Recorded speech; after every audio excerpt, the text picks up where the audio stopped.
আয়োজিত আজকের এই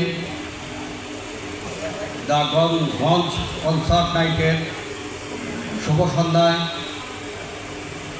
আমি সবাইকে অভিনন্দন এবং শুভেচ্ছা জানাচ্ছি।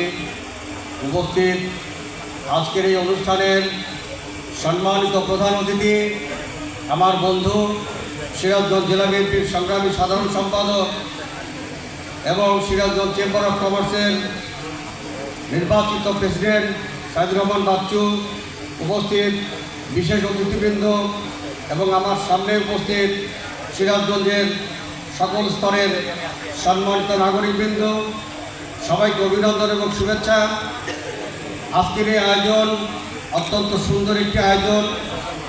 এই যে ব্যান্ডের নাম দ্য গঞ্জের ব্যান্ড, সিরাজগঞ্জ বাংলাদেশের মধ্যে একটি ঐতিহ্যবাহী শহর। ব্রিটিশ আমল থেকেই এই শহর ঐতিহ্যবাহী শহর হিসাবে প্রতিষ্ঠিত হয়েছে। একসময় সিরাজগঞ্জ ছিল পাটের ব্যবসা কেন্দ্র। এখান থেকে পাট রপ্তানি হতো সুদূর সেই কলকাতা বন্দরে। পাট ছিল বাংলাদেশের একসময় সোনালী আঁশ, যেটি বিদেশে রপ্তানি করে বাংলাদেশ বৈদেশিক মুদ্রা অর্জন করত। সেই পাটের আবাদ হতো আমাদের সিরাজগঞ্জেই বেশি। আর এই সিরাজগঞ্জ থেকে পাট রপ্তানি হতো কলকাতা বন্দরে।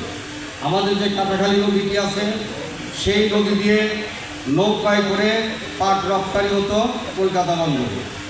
1885 সালে এই সিরাজগঞ্জ প্রথম মহকুমা শহর হিসাবে প্রতিষ্ঠিত হয় পাবনা জেলার অধীনে। তখন থেকে এই সিরাজগঞ্জ শহর ঐতিহ্যবাহী শহর হিসাবে প্রতিষ্ঠিত। এই শহরে জন্মগ্রহণ করেছেন সাহিত্যরত্ন মুজিবুর রহমান, অনল মুর্শিদত্তা ইসমাইল হোসেন সিরাজি, তারপর কান্তকবি রজনীকান্ত সেন এখানে জন্মগ্রহণ করেছেন, গোলাম মকসুদ হিলালি এখানে জন্মগ্রহণ করেছেন, দলিত সম্রাট যাদব চক্রবর্তী সহ অনেক রাজনীতিবিদ, সাহিত্যিক, কবি, সাংস্কৃতিক ব্যক্তিত্ব। আজকের এই সন্ধ্যায় আমি আশা করব এই গঞ্জের ব্যান্ডও একটি সুন্দর এবং নাম করা প্রথিতযশা একটি ব্যান্ড হিসাবে সিরাজগঞ্জে প্রতিষ্ঠিত হবে। আর এই সিরাজগঞ্জকে আগামী দিনে আরও একটি সুন্দর শহর হিসাবে প্রতিষ্ঠা করার জন্য চেষ্টা করছেন আমাদের মাননীয় এমপি, মাননীয় মন্ত্রী মহোদয় জনাব ইরফান হাসান মাহমুদ টুকু ভাই। তিনি সিরাজগঞ্জের কাটাখালীকে আবার নতুন করে খনন করে একটি সুন্দর কাটাখালী রূপে প্রতিষ্ঠিত করার চেষ্টা করছেন।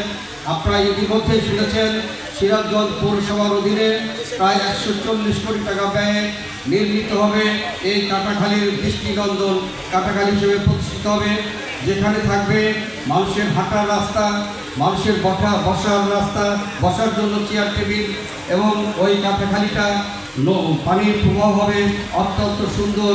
সেখানে নৌকা থাকবে, মানুষ যাতে চলে আনন্দ উপভোগ করতে পারে সেরকম একটি সুন্দর কাটাখালী যাতে প্রতিষ্ঠিত হয় সেইভাবে সেই জন্য আমাদের মন্ত্রী মহোদয় চেষ্টা করছেন, অর্থ বরাদ্দ নিয়েছেন। আমরা অতি শীঘ্রই এই সিরাজগঞ্জ শহরে কাটাখালীকে আমরা নতুন রূপে দেখতে পাবো। তো আজকের এই সন্ধ্যায় বক্তব্য দীর্ঘায়িত করবো না।